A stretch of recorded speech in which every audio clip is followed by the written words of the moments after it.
गेल्या एका तासापासून जरांगेंची शिष्टमंडळासोबत चर्चा सुरू आहे। तर मराठा आरक्षणाच्या मागणीसाठी सुरू असलेल्या अंतरवाली सराटी गावातील काल रात्री अर्जुन खोतकरांच्या समवेत मुंबईत शिष्टमंडळ दाखल झालेलं होतं। तर त्यानंतर मुख्यमंत्री एकनाथ शिंदे यांच्या अध्यक्षतेखाली सह्याद्री अतिथीगृहावर रात्री उशिरापर्यंत एक महत्त्वाची बैठक देखील पार पडलेली आहे। यावेळेस मराठवाड्यासह महाराष्ट्रातील मराठा समाजाला सरसकट कुणबी प्रमाणपत्र मिळावं या मागणीसाठी शिष्टमंडळानं आपली भूमिका सरकारच्या समोर मांडलेली आहे। तर या संदर्भात आता काय निर्णय होतो हे पाहणं देखील तितकंच महत्त्वाचं आहे। यावेळेस शिष्टमंडळानं मुख्यमंत्र्यांना निजामकालीन कागदपत्र देखील सुपूर्द केलेली आहे।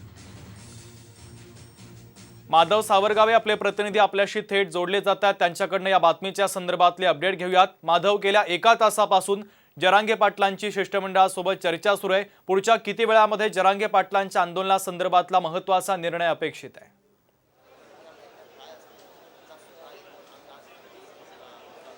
शुभम, काल रात्री 2.5 तास मुख्यमंत्री, 2 उपमुख्यमंत्री आणि मंत्रिमंडळातील काही सदस्य आणि शिष्टमंडळ यांच्यामध्ये बैठक झाली होती, चर्चा झाली होती। तिथे 2.5 तास आणि आता इथं 1 तासापासून ही बैठक सुरू आहे। खल सुरू आहे कारण दोनच प्रमुख मागण्यांवर ही बैठक गेल्या काही दिवसांपासून यावर जोरदार चर्चा सुरू होती।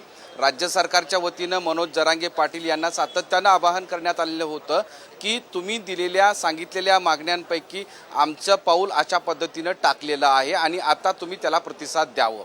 पण 2 गोष्टी प्रामुख्यानं होत्या की मराठा समाजाला सरसकट कुणबी प्रमाणपत्र द्यावं, दुसरी गोष्ट त्यासाठी जर 1 महिना लागत असेल त्यासाठी आम्ही कागदपत्र द्यायला तयार आहोत, तरी पण नक्कीच या बातमीच्या संदर्भातले अपडेट वेळोवेळी तुमच्याकडनं घेत राहू।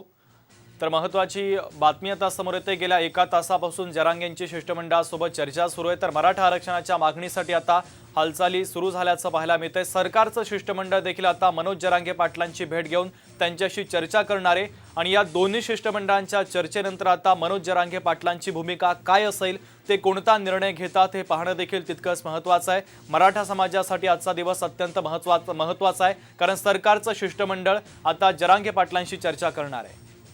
पुन्हा जाऊयात, माधव सावरगावे आपले प्रतिनिधी आपल्याशी जोडले गेलेले आहेत। माधव,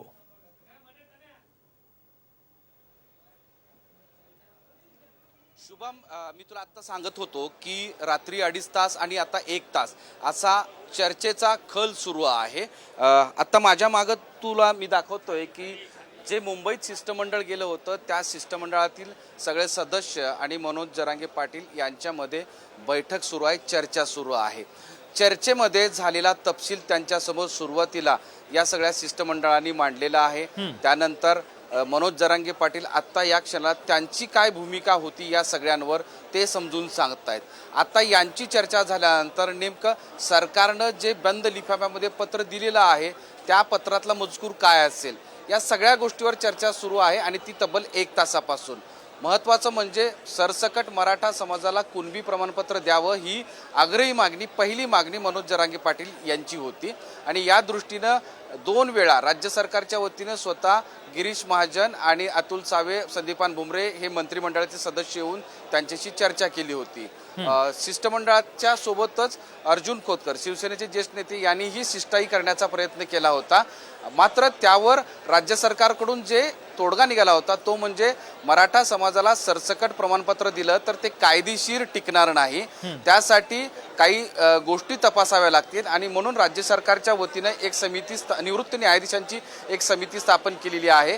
त्या समितीच्या वतीनं लवकरात लवकर आपण काम करू असं सरकारच्या वतीनं आश्वासित करण्यात आलं होतं। सोबतच सरकारने असं सांगितलं होतं की गेल्या 3 महिन्यांमध्ये जी मुदत यांनी दिली होती त्या 3 महिन्याच्या मुदतीत काम पूर्ण झालं नाही कारण त्यावेळेस काही अधिकाऱ्यांच्या बदल्या झाल्या होत्या, काही अडचणी आल्या होत्या। आता मात्र 1 महिन्याच्या आत हे सगळं काम केलं जाईल।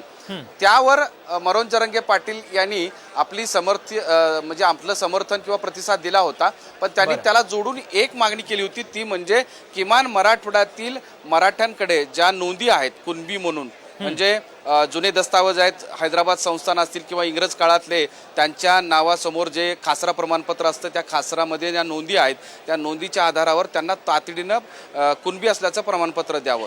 तसा अध्यादेश, तसा GR राज्य सरकारनं 4 दिवसापूर्वी काढला होता, पण त्यामध्ये वंशावळीची अट टाकण्यात आली होती आणि ती वंशावळीची अट ही मनोज जरांगे पाटील यांना माधव, खटकली होती आणि महत्वाचे अपडेट या त्यावरूनच बातमीच्या पुन्हा संदर्भातले तुम्ही पोहोचवलेले आहेत. तुर्तास धन्यवाद.